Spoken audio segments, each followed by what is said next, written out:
Very good evening, class. Welcome to Top Ranker Online Classes. Today, it's going to be very important session for you guys. और आज के जो हमारे नई topic है इसका नाम है synthesis. As you can see on that board, आप देख सकते हैं इस बोर्ड पे कि आज की जो टॉपिक है सिंथेसिस काफी इंपॉर्टेंट टॉपिक होती है. बच्चों का काफी इस पे कंफ्यूजन बना रहता है, तो इसलिए इस टॉपिक को क्लास 11th एंड 12th दोनों लोग देख सकते हैं.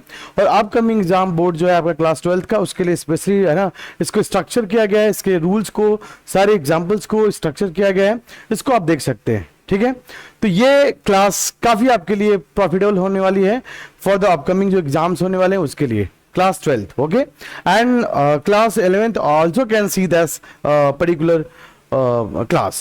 So let's start for the today. Okay, let's start. Look, this is going to be first slide in front of you guys. और इस स्लाइड में हम लोग डिस्कस करेंगे कि सिंथेसिस क्या होता है और क्या कैसे हम सिंथेसिस करते हैं, क्या रूल्स होते हैं इसके लिए, कौन कौन से टूल्स यूज किए जाते हैं, कौन कौन से मेथड यूज किए जाते हैं इसको कनेक्ट करने के लिए, क्या करने के लिए, ये पूरे के पूरे इंटायरली हम इसमें डिस्कस करने वाले हैं. ठीक है, तो आज का जो सेशन है इसमें हम लोग सबसे पहले जो हमारी स्लाइड है उसको हम देखेंगे सिंथेसिस. सिंथेसिस के बारे में हम डिस्कस करेंगे. ओके, ये जो आप पहला देख रहे हैं यहाँ पे सिंथेसिस, ये एक्चुअली ये वर्ड क्या है पहले ये समझने की हम लोग कोशिश करेंगे. क्लियर है, सिंथेसिस वर्ड क्या है इसको हम समझने की कोशिश पहले करते हैं. देखिए सिंथेसिस जो वर्ड है ना, ये एक्चुअली इसका हिंदी जो रूपांतर होता है संश्लेषण होता है.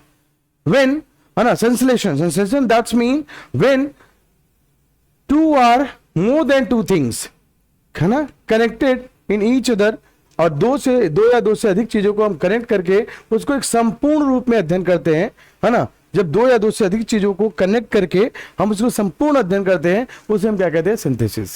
क्लियर है, इसमें हम क्या करेंगे, ये जो आपका इंग्लिश पढ़ रहे हैं इसमें क्या किया जाएगा, इसमें ये हम लोग देखेंगे कि जो सिंथेसिस वर्ड्स है इसमें बोल रहा है दो या दो से अधिक सिंपल सेंटेंसों को मिलाकर एक नए सिंपल सेंटेंस का या कॉम्प्लेक्स सेंटेंस का या कंपाउंड सेंटेंस का निर्माण किया जाता है, उसे हम क्या कहते हैं, सिंथेसिस.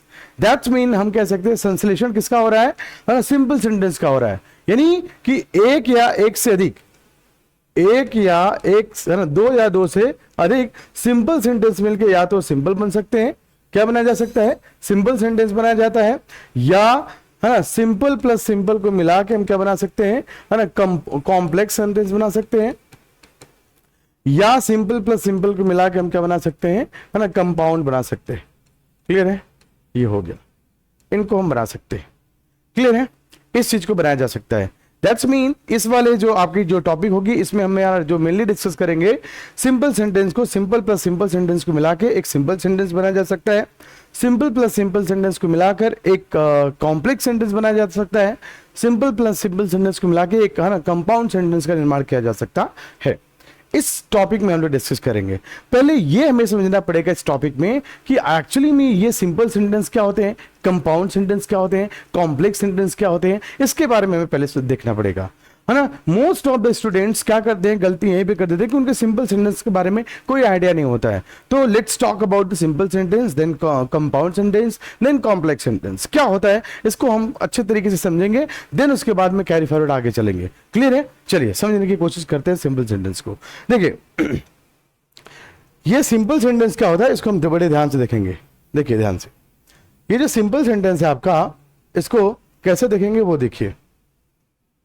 क्लियर है, देखिए सिंपल सेंटेंस, जो सिंपल सेंटेंस होता है ये क्या करता है ना, सिंपल सेंटेंस वे सेंटेंस होते हैं जिनका पहला रूल ये कहलाता है कि सिंपल सेंटेंस वे सेंटेंस होते हैं जिनके सब्जेक्ट ऑलमोस्ट सिमिलर हो, सब्जेक्ट क्या हो, समान हो, है ना. सिंपल सेंटेंस वे सेंटेंस होते हैं जिनके सब्जेक्ट ऑलमोस्ट समान होते हैं. और ये कह सकते हैं दूसरी पॉइंट कि ऐसे सेंटेंस या ऐसा सेंटेंस जो अपनी इंडिपेंडेंट, कौन सा, इंडिपेंडेंट, एक सेकेंड,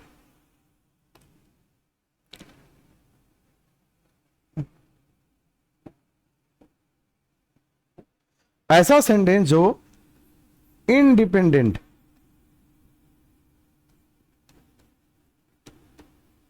दैट्स मीन स्वतंत्र, क्या करे, ऐसा वाक्य जो अपना इंडिपेंडेंट यानी स्वतंत्र मीनिंग रखता हो उसे हम क्या कहते हैं, सिंपल सेंटेंस कहते हैं। यानी ऐसा सेंटेंस को हम कह सकते हैं, ऐसा सेंटेंस जो अपनी स्वतंत्र मीनिंग रखता है। जैसे हम ये कह सकते हैं, है ना, जैसे हम ये कह सकते हैं he goes to market, he goes to market, that's mean ये कंप्लीट आपको मीनिंग दे रहा है। He goes to market that's mean वो बना रहा है ना, ही गोज टू मार्केट, वो है ना मार्केट जाता है। यानी क्लियर आपको है ना मीनिंग इसका दे दिया, कंप्लीट मीनिंग दे दिया, इसमें कोई डाउट्स नहीं है, कोई डिपेंडेंसी नहीं है ना। ऐसा सेंटेंस जो कंप्लीट आपको मीनिंग दे देता है उसे क्या कहते हैं, है ना, सिंपल सेंटेंस कहते हैं। क्लियर है? देखिए अब सिंपल सेंटेंस मेरे हिसाब से आपको क्लियर हो गया कि सिंपल सेंटेंस वे सेंटेंस होते हैं जो अपना स्वतंत्र मीनिंग रखते हैं, उसे क्या कहते हैं, सिंपल सेंटेंस कहते हैं। नेक्स्ट जो आपका ये है कंपाउंड सेंटेंस, है ना, कंपाउंड सेंटेंस, इसको देखने की क्लियर करते हैं। कंपाउंड सेंटेंस जो होता है आपका, वो एक सिंपल प्लस सिंपल सेंटेंस को मिलाकर, सिंपल प्लस सिंपल सेंटेंस को मिलाकर हम जिस सेंटेंस का निर्माण करते हैं, है ना, उसे क्या कहते हैं, कॉम्प्लेक्स सेंटेंस कहते हैं। क्या कहते हैं, है ना, कंपाउंड सेंटेंस कहते हैं। क्या कहते हैं, कंपाउंड, कंपाउंड, कंपाउंड सेंटेंस कहते हैं। ठीक है, यानी सिंपल प्लस सिंपल को मिला के, है ना, हम क्या करते हैं, एक कंपाउंड सेंटेंस का निर्माण करते हैं। यानी इसमें क्या होगा, एक आपका इंडिपेंडेंट और प्लस एक इंडिपेंडेंट सेंटेंस को मिला देते हैं तो ये क्या हो जाता है, आपका कंपाउंड सेंटेंस हो जाता है।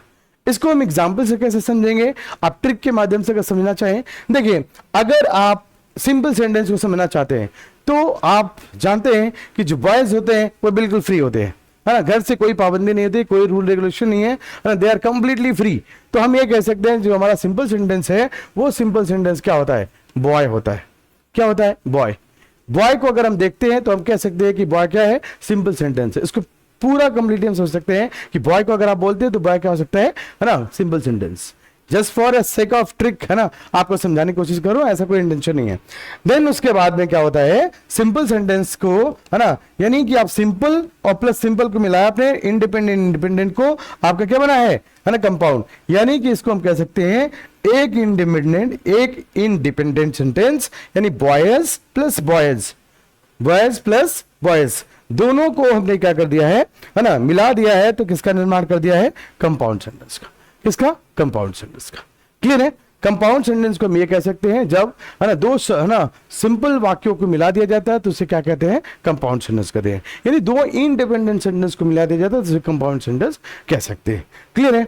मेरे हिसाब से दोनों चीजें क्लियर हो गई होंगी। ठीक है, चलिए देखते हैं, आगे चलते हैं। क्लियर, यानी सिंपल सेंटेंस क्लियर, और उसके बाद में compound sentence clear. Complex sentence देखते हैं। कॉम्प्लेक्स, कॉम्प्लेक्स कब होता है, आप समझ सकते हो कि कॉम्प्लेक्स, है ना, कॉम्प्लेक्स कब होता है, कॉम्प्लेक्सिटी कब आती है। देखिए कह रहे कि कॉम्प्लेक्स सेंटेंस जो होता है, दो या दो से अधिक सिंपल या दो या दो से अधिक कंपाउंड प्लस कंपाउंड या सिंपल प्लस कंपाउंड को मिला दिया जाता है तो एक कॉम्प्लेक्स सेंटेंस का निर्माण किया जाता है। कॉम्प्लेक्स सेंटेंस का निर्माण किया जाता है। तो हम कॉम्प्लेक्स सेंटेंस को ये सेंटेंस बोल सकते हैं कि जब एक स्वतंत्र वाक्य, है ना, रहता है और दूसरा वाक्य उसके ऊपर डिपेंड होता है।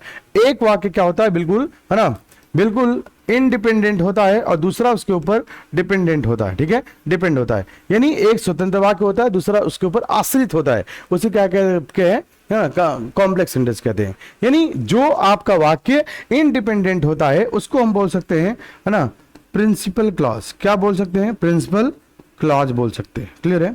और जो आपका डिपेंड होता है उसको हम बोल सकते हैं सबऑर्डिनेटिंग क्लॉज। क्या बोल सकते हैं, सबऑर्डिनेटिंग क्लॉज। यानी सिंपल टर्म में अगर देखा जाए कि वो वाक्य जो इंडिपेंडेंट हो, स्वतंत्र मीनिंग रखता हो, है ना, उसको क्या कह सकते हैं, प्रिंसिपल क्लॉज, और जो उसके ऊपर डिपेंड होता है उसको हम क्या कह सकते हैं, सबऑर्डिनेट क्लॉज कह सकते हैं। क्लियर है? दोनों चीजें, है ना, मेरे हिसाब से आपको क्लियर हो गया। और इसमें कैसे कह सकते हो कि अगर एक व्यक्ति इंडिपेंडेंट जो है वो है बॉय और जो डिपेंडेंट है वो कौन सा है, गर्ल। यानी बॉय प्लस गर्ल जब भी मिल जाते हैं तो कंप्लेक्सिटी आ जाती है, कॉम्प्लेक्सिटी आ जाती है। क्लियर है? यानी वहां पे जटिलता बढ़ जाती है। इस माध्यम से भी याद कर सकते हैं। देखो पहले में कौन सा है, बॉय बॉय, कोई दिक्कत नहीं। देन उसके बाद पहला में है boy independent, boy, boy plus boy, then इसके बाद बॉय एंड गर्ल, ये आप कह सकते हो, ठीक है। यानी इस सेंटेंस में हम ये कह सकते हैं कि वे सेंटेंस जिसमें है ना एक इंडिपेंडेंट और एक डिपेंडेंट होता है उसे हम क्या कह सकते हैं, है ना कॉम्प्लेक्स सेंटेंस कह सकते हैं। क्लियर है, दोनों सेंटेंस का मेरे हिसाब से आपको हमने क्लियर कर दिया है, इसमें कुछ भी नहीं छूटा है। ओके, देखिए यानी अब हमने तीनों सेंटेंस को इजीली समझ लिया। फिर से मैं आपको हल्का सा 10 सेकंड के लिए क्विक रिवीजन कर देता हूं। सिंपल सेंटेंस वे सेंटेंस होते हैं जो इंडिपेंडेंट मीनिंग रखते हैं, उसे क्या कहते हैं, सिंपल सेंटेंस कहते हैं। कंपाउंड सेंटेंस वे सेंटेंस होते हैं जो दो या दो से अधिक इंडिपेंडेंट सेंटेंसों से मिलकर बने होते हैं, उसे कहते हैं कंपाउंड। या ये भी कह सकते हैं कि वे सेंटेंस जो दो या दो से अधिक, है ना, सिंपल सेंटेंस से मिलकर बने होते हैं, इसे क्या कहते हैं, कंपाउंड सेंटेंस। और ये सेंटेंस होते हैं मैक्सिमम सबऑर्डिनेटिंग कंजंक्शन से जुड़े होते हैं। क्लियर है, ओके।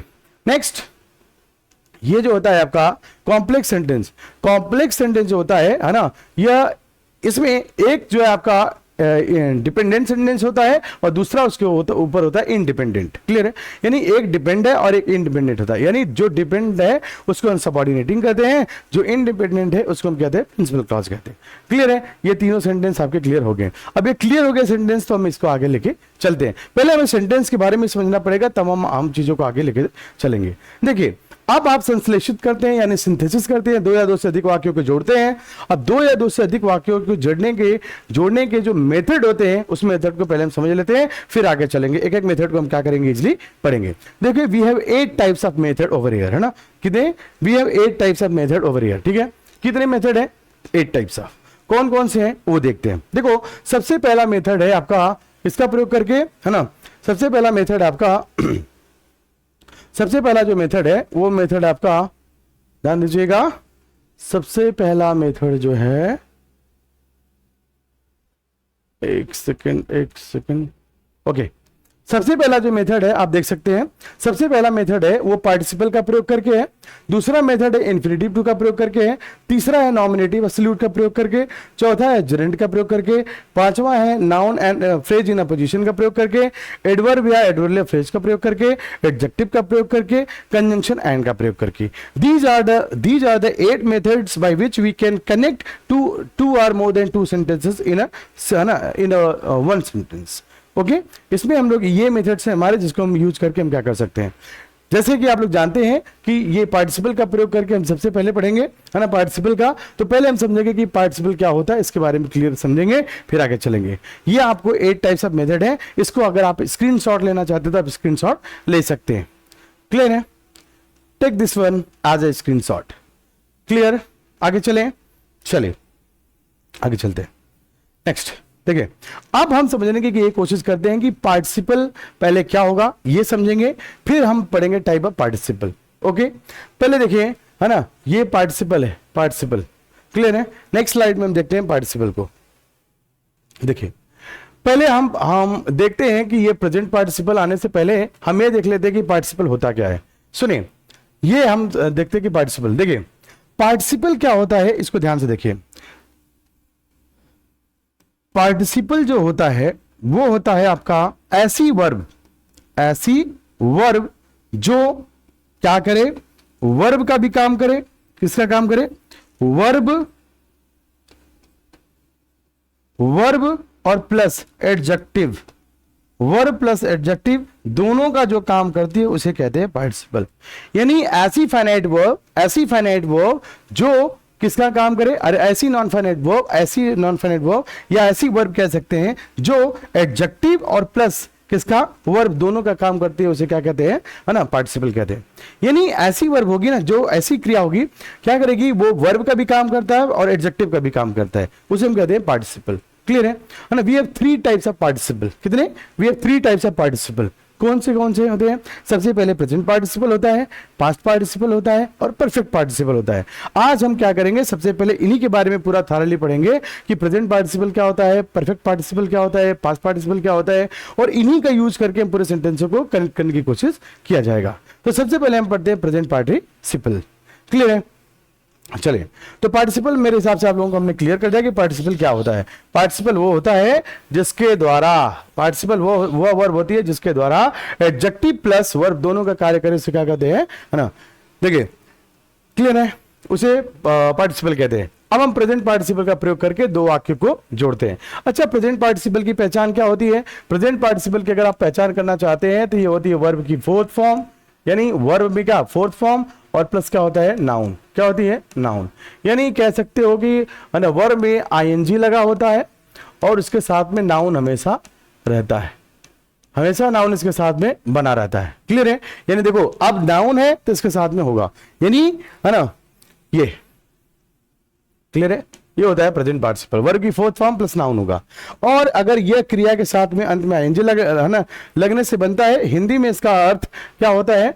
हुए, है ना, करके, है ना, होता है, या है ना इसमें दो कार्य एक साथ चलते रहते हैं। और बहुधा दूसरा कार्य जो है ना, दूसरा कार्य जो है पहले कार्य का फल होता है, यानी दूसरा कार्य जो होगा वो है ना पहले कार्य का क्या होता है? फल होता है। इसमें दो भिन्न सिंपल सेंटेंस को मिलाकर एक सिंपल सेंटेंस बनाया जाता है जब दोनों के सब्जेक्ट समान हो। रूल नंबर 1, ये इंपॉर्टेंट रूल है, इसमें आप गलती मत करिएगा। सबसे पहले ये रूल कहता है कि जब पार्टिसिपल का प्रयोग करके आप दो वाक्यों को जोड़ते हैं तो पहला रूल ये कहता है, सबसे पहले, है ना, सबसे पहले ये रूल कहता है कि जब दो सेंटेंसों को आप कनेक्ट करना चाहते हैं तो सबसे पहला रूल ये कहता है, रूल क्या कहता है भैया?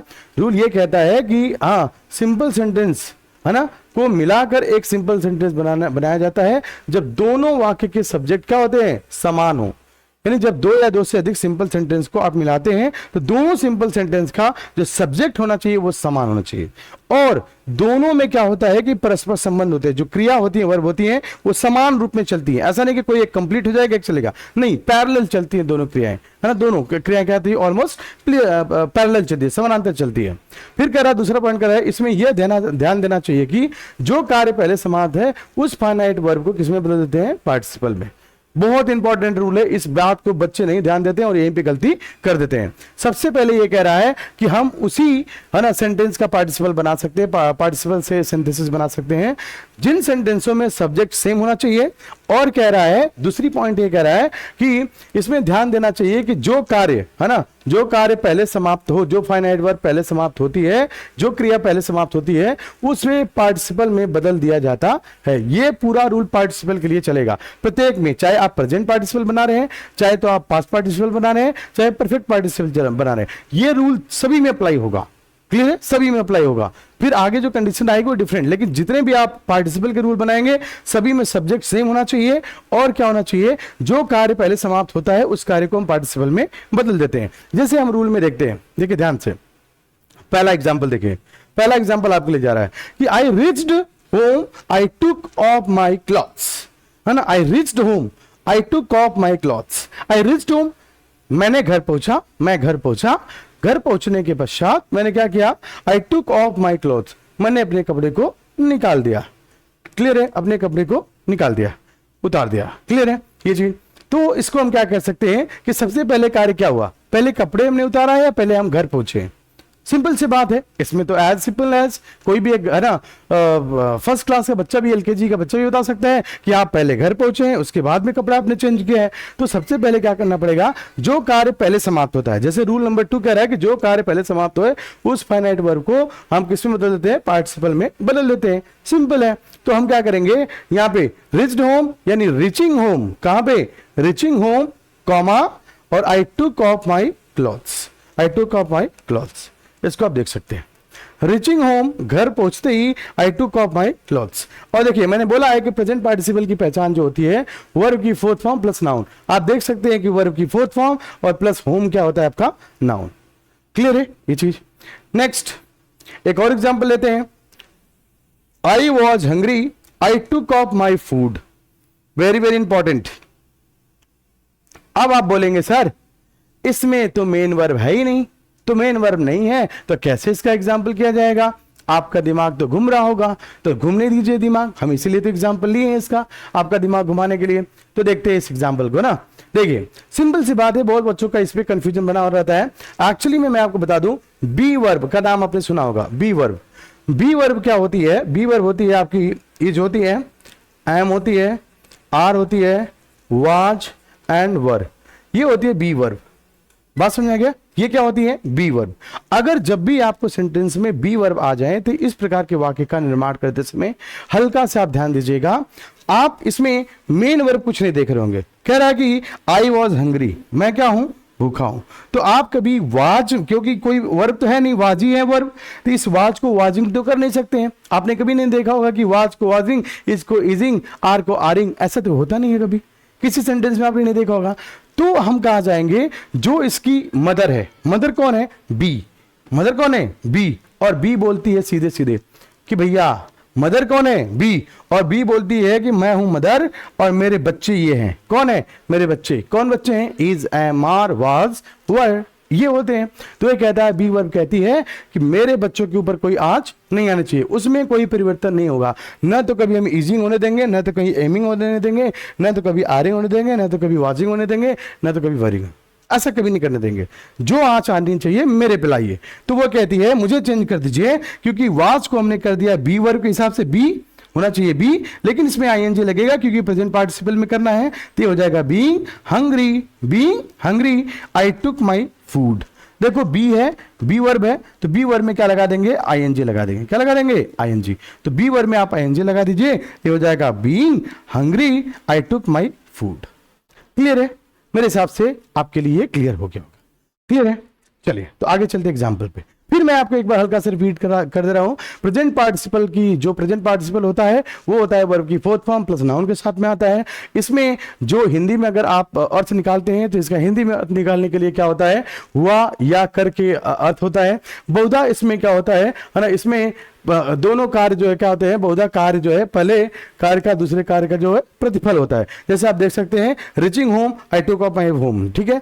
फिर कह रहा है कि अगर दो सिंपल सेंटेंस का आप निर्माण करना चाहते हैं तो दो सिंपल सेंटेंस क्या होना चाहिए, दोनों में सब्जेक्ट सेम होना चाहिए। और नेक्स्ट कह रहा है, नेक्स्ट रूल ये कह रहा है, यदि आप दो फाइनाइट वर्ब है तो जो फाइनाइट वर्ब पहले समाप्त होती है, अरे जो आपकी फाइनाइट वर्ब पहले समाप्त होती है उस फाइनाइट वर्ब को हम क्या करेंगे, पार्टिसिपल में बदल देते हैं। उसी के हिसाब से आपको बताया था प्रेजेंट पार्टिसिपल में बदला है ना, reaching home, I took my off, है ना, I took off my clothes. Clear है, नेक्स्ट। अब ये नोट में ध्यान दीजिएगा, नोट में क्या कह रहा है कि यदि है ना, यदि अगर प्रेजेंट पार्टिसिपल का संबंध वाक्य के ऑब्जेक्ट से हो, किससे हो, प्रेजेंट पार्टिसिपल का अगर संबंध जो है वाक्य के ऑब्जेक्ट से होता है तो इसके लिए आपका थोड़ा सा क्या करना पड़ता है, जो ऑब्जेक्ट से होता है तो हम उसके बगल में उसको पार्टिसिपल को लिख देते हैं।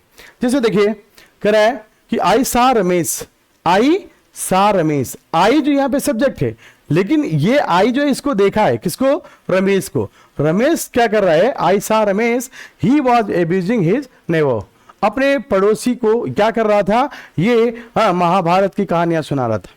समझ गए होंगे, एब्यूजिंग, एब्यूजिंग मतलब क्या होता है, गाली देना। तो गाली देना यानी कि वो क्या कर रहा है, पूरा इतिहास भूगोल सुना रहा है, ठीक है। चलिए देखिए, तो ऐसा रमेश, मैंने रमेश को देखा, मैं नहीं हूं, मैंने गाली नहीं दिया, ऐसा मैं केवल देखा हूं।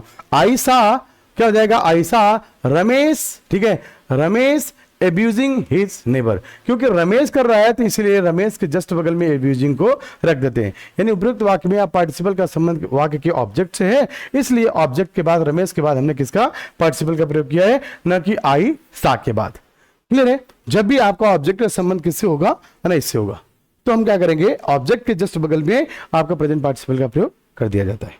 क्लियर है, नेक्स्ट रूल देखिए। अब देखिए पास्ट पार्टिसिपल, पास्ट पार्टिसिपल का भी है ना जो आप प्रयोग करते हैं, काफी इसका प्रयोग किया जाता है, इसको भी ध्यान से देखिए। पास्ट पार्टिसिपल का जो पहचान हम करते हैं वो करते हैं किसे, वर्ब की थर्ड फॉर्म और प्लस क्या होता है आपका, नाउन। वर्ब की थर्ड फॉर्म प्लस नाउन से इसकी पहचान की जाती है। अब इसको हम कैसे दो या दो से अधिक वाक्यों के कैसे जोड़ेंगे, सिंपल है, आज सिंपल एज। क्या इसमें बोल रहा है, यदि क्रिया का थर्ड फॉर्म होता है और इसका प्रयोग एडजेक्टिव के रूप में होता है, तो जैसे है ना एडजेक्टिव के रूप में, यानी आप कैसे कह सकते हैं कि इसका एडजेक्टिव के रूप में, हमने बोला है कि कोई भी पार्टिसिपल जो होता है वर्ब की, है ना, वर्ब प्लस एडजेक्टिव का जो कार्य करता है उसे हम क्या कहते हैं, पार्टिसिपल। इस वाले वाक्य में हम देख सकते हैं, I found my pen, I found my pen, it was lost. I found my pen, it was lost. मैं अपना, है ना, आई फाउंड माई पेन, मैं अपनी पेन को प्राप्त किया, इट वॉज लॉस्ट, जो खो गई थी, खोई हुई पेन को मैंने प्राप्त किया। तो इसको कह सकते हैं, ठीक है, कि है ना, मैं, है ना, आई मैंने मैं, फाउंड माई पेन, मैं अपनी कलम पा गया, है ना। इट वॉज लॉस्ट, जो खोई हुई थी। तो हम ये कह सकते हैं कि I found my lost pen, I found my lost pen, मैंने अपनी खोई हुई पेन प्राप्त कर लिया। सिंपल है, इसमें ऐसा कुछ है नहीं। देखो ये वाले जो वाक्य होते हैं इसमें, है ना, ये हो गया आपका परफेक्ट पार्टिसिपल। इसके लिए थोड़ा सा आपको देखना पड़ेगा। देखिए इसमें क्या होता है परफेक्ट पार्टिसिपल में, जैसा आप देख सकते हैं इसमें भी इसकी भी पहचान कैसे की जाती है, वर्ब की थर्ड फॉर्म और प्लस नाउन, वर्ब की थर्ड फॉर्म प्लस नाउन, और इसके आगे क्या रहेगा, हैविंग। क्या रहेगा, having. Having, having plus verb की थर्ड फॉर्म प्लस नाउन के साथ में अगर जो भी होता है उसे हम क्या कहते हैं, परफेक्ट पार्टिसिपल। अगर यही एक्टिव वॉइस में है तो, अगर ये पैसिव वॉइस में होता है तो, अगर ये पैसिव वॉइस में है तो इसके लिए क्या लग जाता है, हैविंग। क्या लग जाता है, हैविंग, और प्लस क्या लग जाएगा, बीन, और प्लस लग जाएगा वर्ब की थर्ड फॉर्म, प्लस लग जाएगा नाउन। क्लियर है, ये होता है किसके लिए, पैसिव वॉइस के लिए।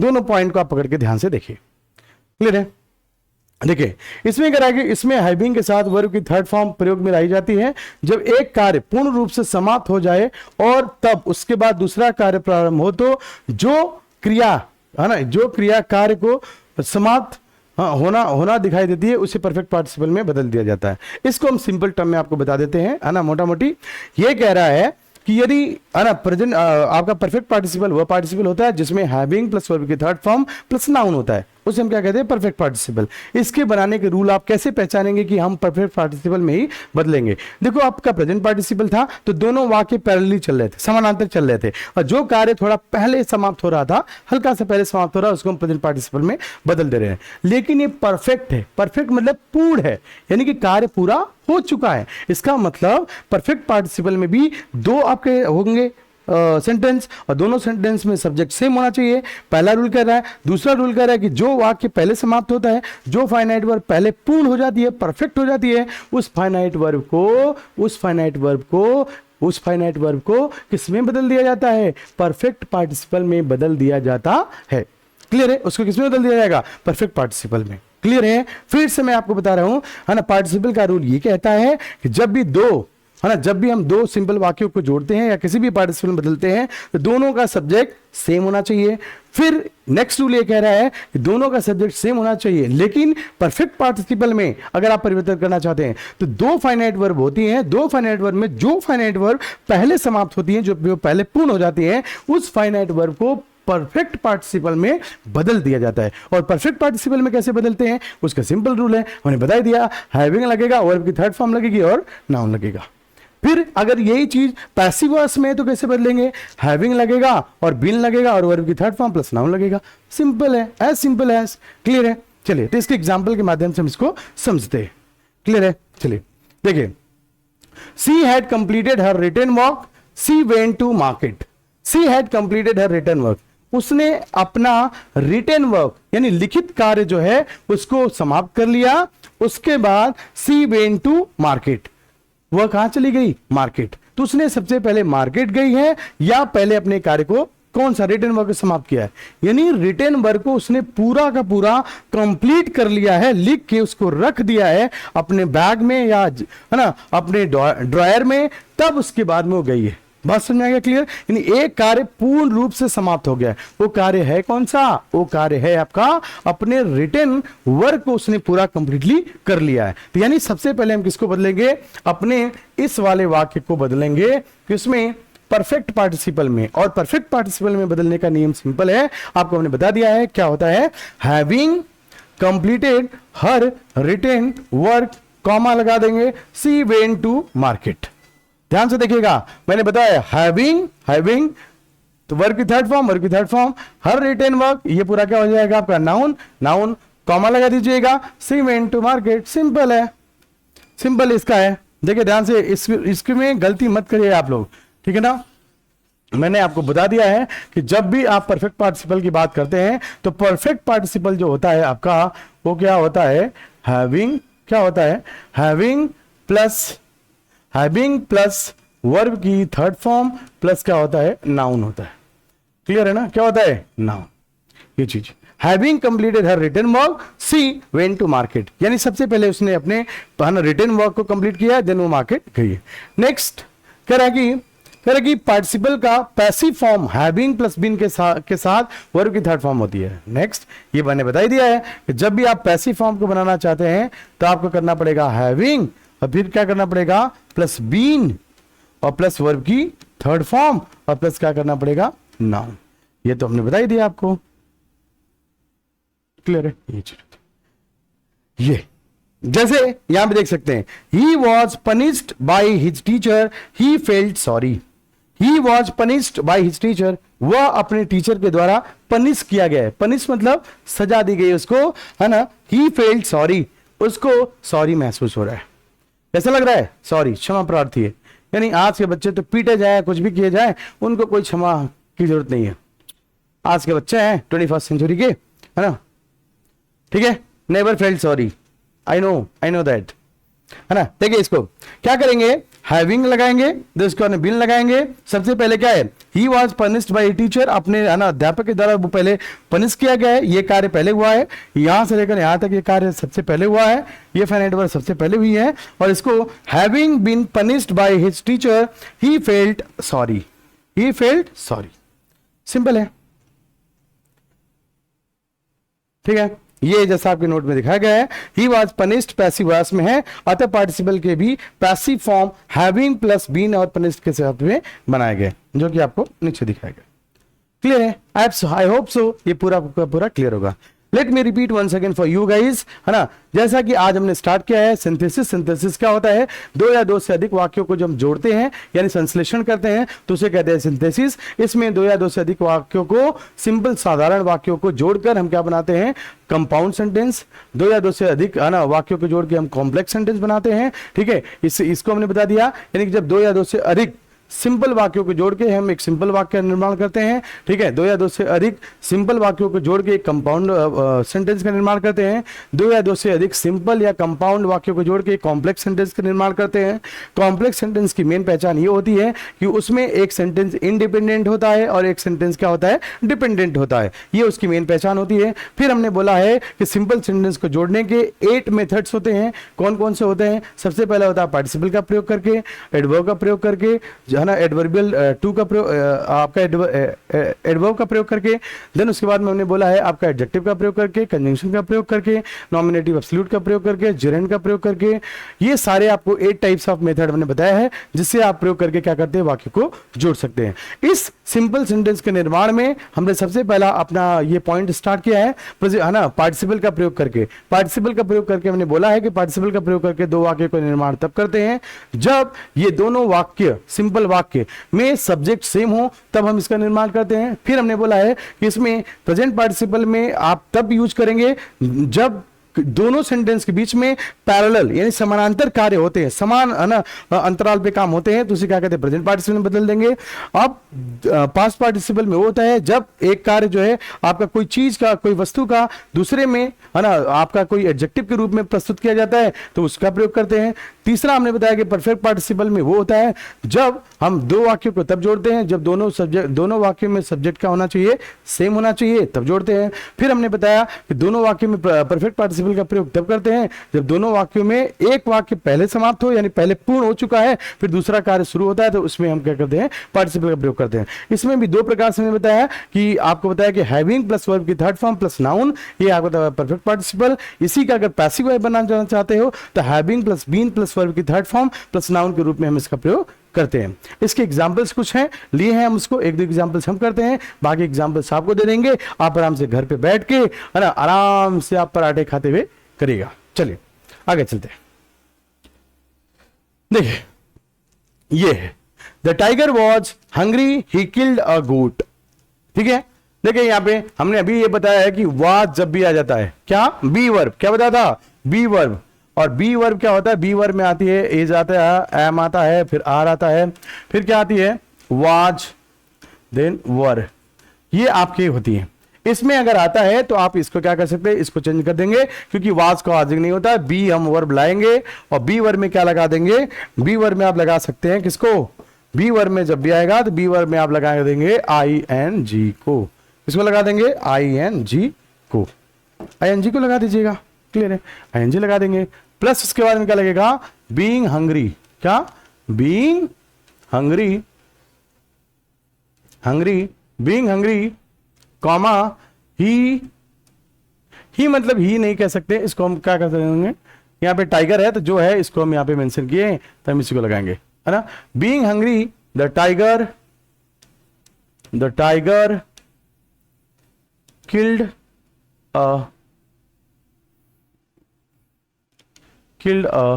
गोट, ये हमने बना दिया।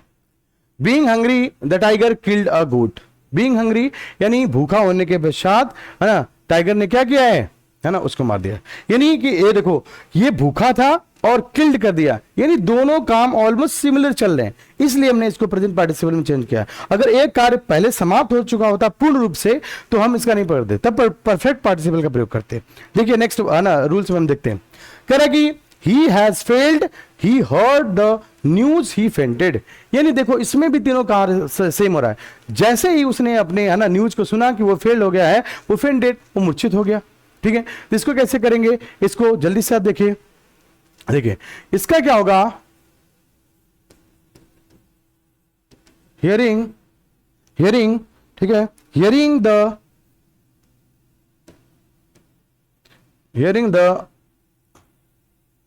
The news of his failure, hearing the news of his failure, he fainted, hearing the news of his failure, hearing यानी कौन सा लग गया आपका, वर्ब की फोर्थ फॉर्म और प्लस क्या लग गया आपका, नाउन। क्या लग गया है, नाउन, यानी वर्ब की फोर्थ फॉर्म और क्या लगा है, नाउन। क्लियर है, वर्ब की फोर्थ फॉर्म प्लस नाउन लगा है, ये हो गया आपका, इसमें हम बना सकते हैं। दूसरा, द पीपल सा the flames, they ran towards the burning house. The people सा द फ्लेम्स, लोगों ने ज्वाला को देखा, फ्लेम्स माने जो जलती हुई ज्वाला थी, उस ज्वाला को देखा और क्या किए, they ran towards the burning house, वे लोग जलते हुए घर की तरफ भागते दिखे। क्लियर है, इसको हम कैसे बनाएंगे, इसमें भी देखिए, द पीपल सा द फ्लेम्स, यानी जैसे उन लोगों ने देखा और तुरंत भाग रहे, यानी कार्य, एक कार्य तुरंत उसके साथ में हो रहा है, यानी पैरेलल हो रहा है। जब कार्य पैरेलल होते हैं, समानांतर होते हैं, तो दोनों को हम किसमें मिल लेंगे, प्रेजेंट पार्टिसिपल में। क्लियर है ना, हम अभी बताया कि प्रेजेंट पार्टिसिपल में तब बदलते हैं जब दोनों काम पैरेलल चलते हैं, समानांतर चलते हैं एक दूसरे से, उसमें तब हम बदलते हैं। क्लियर है, तो यहां पे हम देख सकते हैं कह सकते हैं seeing the flames, seeing the flames, they के जगह पे कौन है, यहां पे आपका द पीपल है, तो हम लगा सकते हैं seeing the flames, the people ran, comma लगाना पड़ेगा यहां पे, the people ran towards the burning house. ध्यान दीजिएगा, देखिए ध्यान से, seeing the flames the people ran towards the burning house, ये दोनों जो आपके फाइनाइट वर्ब हैं, ये एक दूसरे के बिल्कुल पैरेलल हैं, बिल्कुल समानांतर हैं, इसलिए हमने इसको किस में बदला है ना, इसको हमने किस में बदला है, इसको हमने बदला है ना, प्रेजेंट पार्टिसिपल में। क्लियर है, next, he finished his work, he went home. अब देखो इसमें ये वाला क्वेश्चन आपके लिए है, ये क्वेश्चन आप करके दिखाओ, बताओ हमें, ये जल्दी से बताइए कैसा है। देखो यहां पे ध्यान से देखिएगा, ध्यान से इसको, इस वाले वाक्य को। सबसे ज्यादा कंफ्यूजन होती है मैक्सिमम बच्चों के, जब भी हम कोचिंग क्लासेस लेते हैं या तो वहां पे होते हैं आपके स्कूल्स में होते हैं, तो बच्चे कहते हैं सर कौन सा रूल अप्लाई करें, कौन सा क्या करें, ये कंफ्यूजन बड़ा बना रहता है। अरे भैया मैं आपको बोल तो रहा हूं, क्लियर तो कर दिया हूं, अब कैसे क्लियर करूं। मैंने बोला है कि जब एक कार्य दूसरे कार्य से बिल्कुल समानांतर चलते हैं, बिल्कुल पैरेलल चलते हैं, तो उसमें हम क्या करते हैं, है ना, उसमें प्रेजेंट पार्टिसिपल का प्रयोग करते हैं। जब एक कार्य पहले समाप्त हो चुका है, पूर्ण रूप से समाप्त हो चुका है, दूसरा कार्य स्टार्ट हो रहा है, तो उसमें हम किसका करते हैं, परफेक्ट पार्टिसिपल का प्रयोग करते हैं। आप किस तरीके से बताया जाए आपको, ठीक है, इसलिए आप इजी करिए इसको, एकदम इजी तरीके से। ठीक है, चलिए देखिए ध्यान से, ही फिनिश्ड हिज वर्क, यानी पहले उसने अपना कार्य समाप्त किया है, तो हम कह सकते हैं हैविंग फिनिश्ड हिज वर्क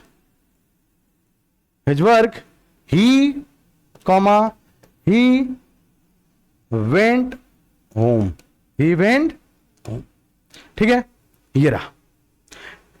ठीक है, ये वाला वाक्य हम आपको छोड़ के लिए जाते हैं, आपके लिए देते हैं, आप कमेंट बॉक्स में आप बना के इसको दे दीजिएगा, क्योंकि देखो हर एक आपके क्लास के पीछे काफी मेहनत करना पड़ता है। प्लीज आप इस चीज को, जितने रूल्स मैं बता रहा हूं इसको थारली करिए। अगर एग्जाम में एक भी क्वेश्चन आपके बच जाए तो वैसे करिएगा, है ना। इसको आप प्रत्येक रूल को, है ना, ऐसे तोड़िए ना कि समझ में आ जाए।